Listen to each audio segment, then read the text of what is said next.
Hello, everyone. Welcome back to Bookmakers Reviews coverage of Serie A. We are coming at you a day late to allow the midweek fixtures to complete. We've got 10 games lined up to the left of the screen.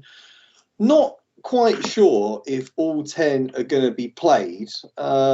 Just as a quick update, there were 4 games that were postponed yesterday because there were COVID outbreaks, and the local health authorities forced the teams to go into quarantine.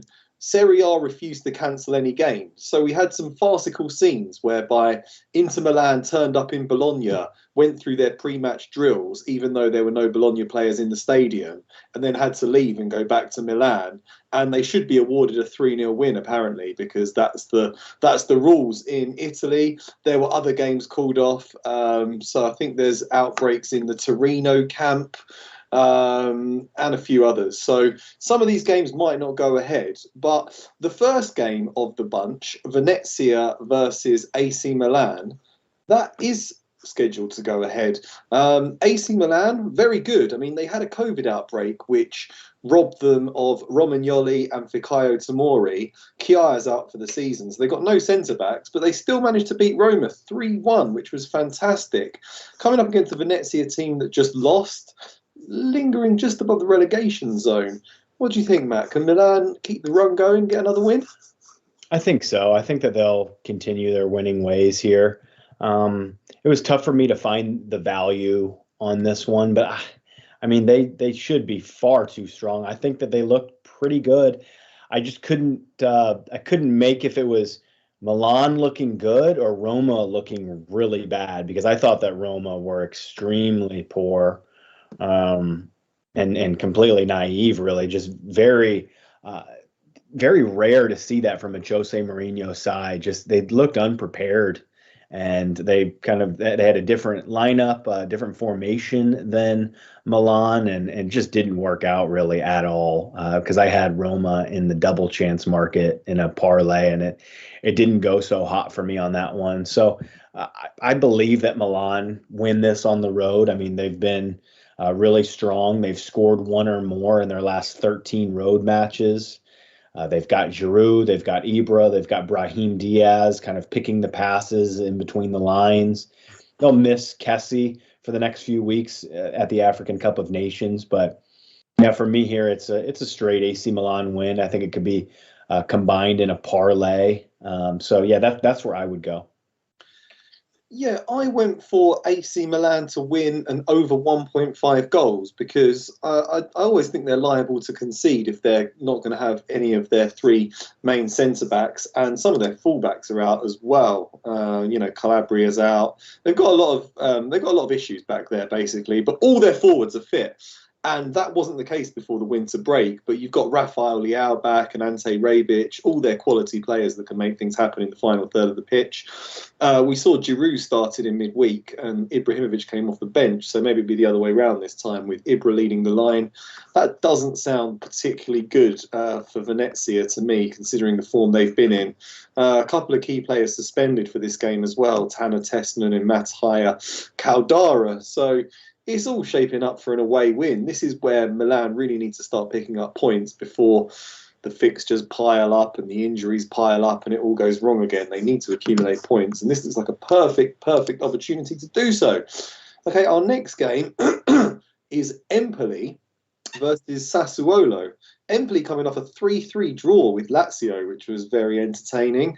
And we know, Matt, that Sassuolo are a very entertaining team as well. So are you expecting an open game in this one? I am. Sassuolo, they also let me down yesterday, which is really disappointing. They had tons of shots, like over 25 shots. I had their team total over 1.5, and it just didn't come in. They kept creating chances, but they could not capitalize. They were not clinical yesterday. And then Empoli, I mean, they were more than clinical. They just couldn't keep the back door closed against Lazio, and that was a 3-3 thriller. So, look, I think that this one is kind of the most obvious pick on the slate, but I have to take it. I mean, both teams to score over 2.5. The price isn't great, but I think that it's kind of a must play here. I mean, you could combine it with some other things if you want to complicate it, but I'm going to go with, both teams to score. And I mean, look at Sassuolo, last 12 Serie A matches away from home. Both teams have scored.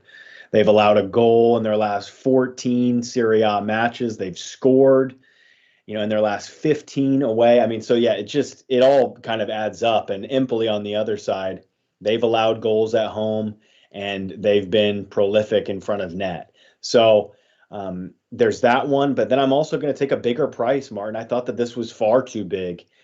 Goals to be scored by both teams in both halves. So BTTS, yes, in both halves at 7-1. I thought that was far too big. I think that this could be a 2-2, 3-3 kind of match. I think that both teams have the quality. If Sassuolo can take their chances in front of net better than they did a couple days or yesterday, then I think that we could see that land.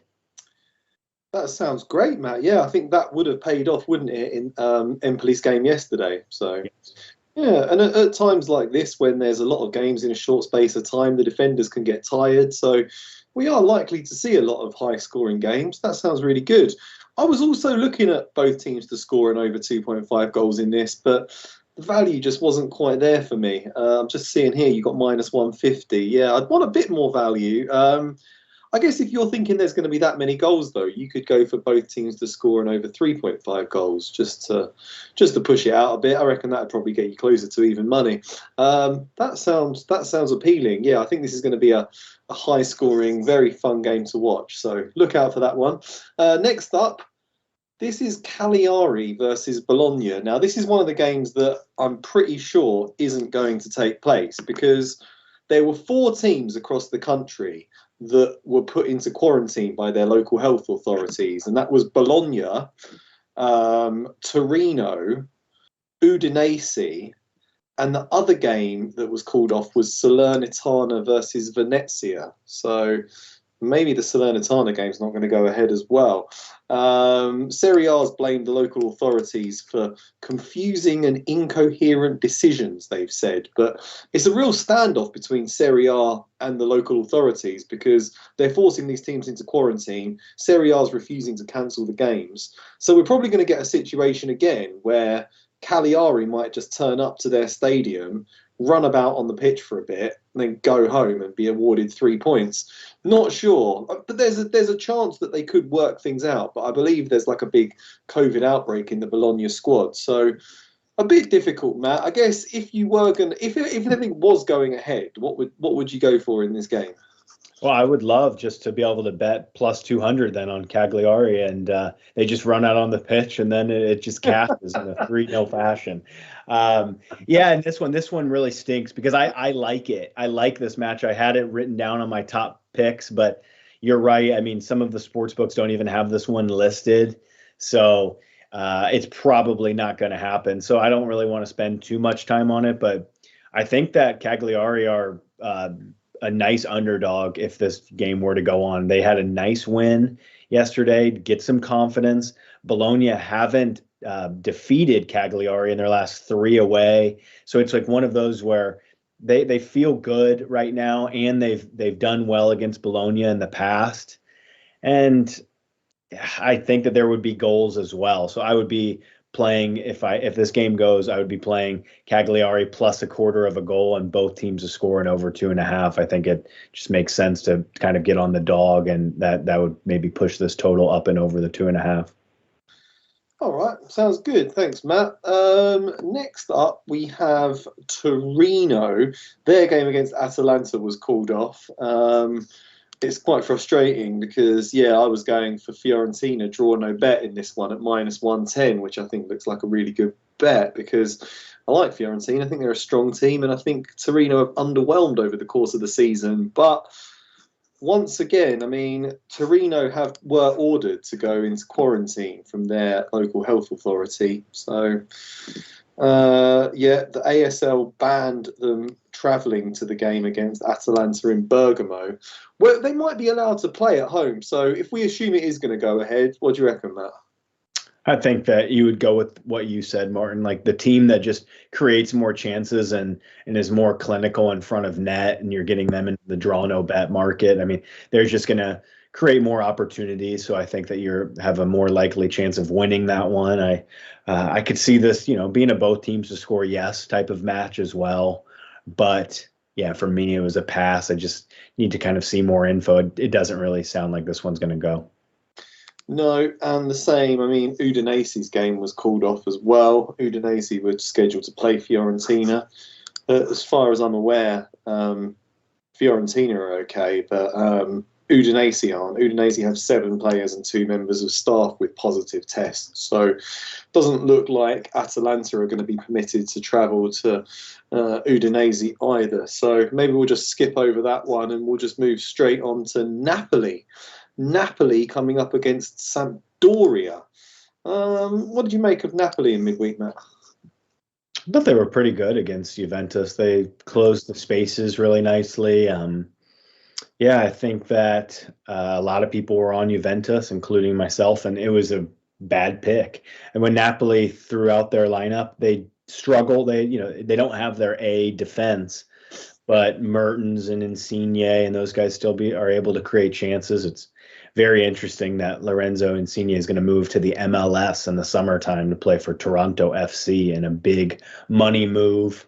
He's been Napoli through and through his whole career. But in this one, I think that I would like to pick on still this Napoli defense a bit. It's not all the way there. There's no Kalidou Koulibaly. And that's an issue. And Sampdoria normally are a pretty good offensive team. They normally find the back of the net. So I think both teams to score here makes some sense. And I think that if you wanted a big price, maybe both teams to score and Napoli to win, that makes some sense too. I mean, Sampdoria didn't score either time last season in the head-to-heads. They lost this in an aggregate of 6-0. So there is a problem with that, but Sampdoria, their last 7 in the league, both teams to score yes has paid off, and they have scored a goal in their last 9 in Serie A. So I still think that they're going to score against a makeshift back line. This one could set up for a nice big price, Martin, in a BTTS yes, and Napoli to get the victory. Yeah, I think that was what I went for, actually. I did a not a huge bet. It's not one of my official picks for this show, but I went for Napoli to win and both teams to score because, like you say, they're missing key defenders. And Sampdoria are decent going forward, but Napoli really should get the job done there. They did well to draw with Juventus. Right, so Lorenzo Insigne's going to turn 31 this summer. But it's still a strange move, isn't it? I mean, and I just read there that he's signing a 5.5-year contract. So great for him that he gets that level of security. But perhaps strange for a player that just won the Euros with Italy, who's kind of still in his prime, to be moving to the MLS, which, no disrespect to the MLS, it's not on the same level as Serie A. I guess that's quite a coup for the MLS. Is everyone quite excited about it over there? I mean, yeah, when you get a player like him, it's hard not to get excited. If you're a Toronto FC supporter, you're probably ecstatic. But I completely agree. It's a multiple levels down from Serie A, and then you also have to factor in the World Cup is coming up next fall, next winter. So, I mean, he's going to play for Toronto. So he's really not going to get much of a break. He's going to finish the season out because Napoli are still all in, and he's going to be expected to really be playing immediately after moving to Toronto. So he's not going to get a ton of rest. And then a few months later, he'll probably leave the Toronto camp for the World Cup. I would still assume that he will play for Italy. So yeah, it is kind of a weird move, but yeah, it's good for MLS, bad for Napoli. Yeah, there's a chance that he wouldn't be selected, I guess, if Mancini doesn't really rate the standard there and thinks that he's going to have lost some of his sharpness. Very, very interesting story. Very strange for someone that's been at Napoli that long to leave. But there you go. Very exciting times for MLS. Hopefully his arrival will spark an influx and we'll get loads of great players going out to MLS and playing there. That would be great for the league. Yeah, and here's this too, Martin. So probably the best player in the MLS the last 5 seasons is his former teammate in Giovinco, Sebastian Giovinco, just lit up the league. Similar player, very small, tight dribbler. I bet he's going to light up MLS. Yeah, that's the thing. If you want to go there and light up MLS, you need to be quick. You need to be able to you need to be able to really influence games and tear past defenders. It doesn't really work if you're just like a cultured midfielder that didn't quite work for Rooney, did it? You've got to be someone like Thierry Henry or someone fast and dynamic. Schweinsteiger. Yeah, it didn't work for Schweinsteiger. Bless him. He's fine. He's got millions of dollars. He's okay. Okay, I digress. We must move on to Roma versus Juventus. And what do you think about this one, Matt? It's difficult because we said that Roma were really poor, weren't they, yesterday? But can you trust Juventus to go to the Stadio Olimpico and win away? I can't trust them to win away, but I can trust them to not lose this match. What I saw from Roma yesterday was uninspiring, to say the least. At least you're going to, maybe Maitland-Niles makes his Roma debut, the loanee from Martin's Arsenal, but I still don't think that that's enough to cover for really just a poor defense. They had a couple red cards yesterday, so they're going to have some key defenders out. Mancini, I believe, is going to be out for this one.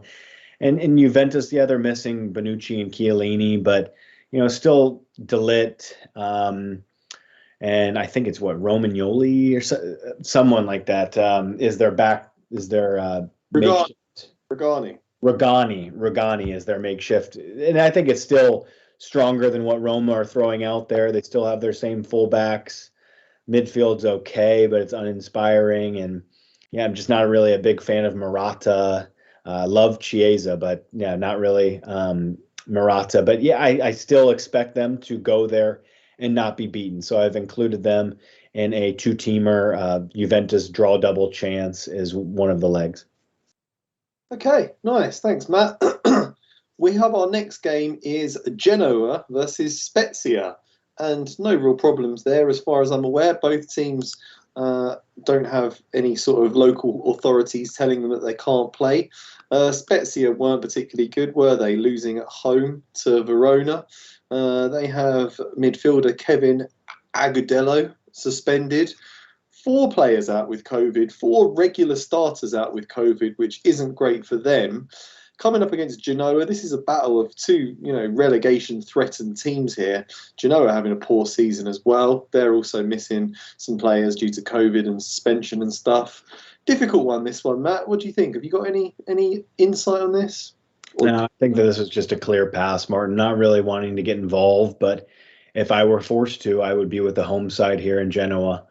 Spezia have been kind of spiraling. They didn't look very good yesterday, and Genoa were able to scrap away and collect a point. So, I would be with the home side here at plus 120, but it wouldn't be with much confidence.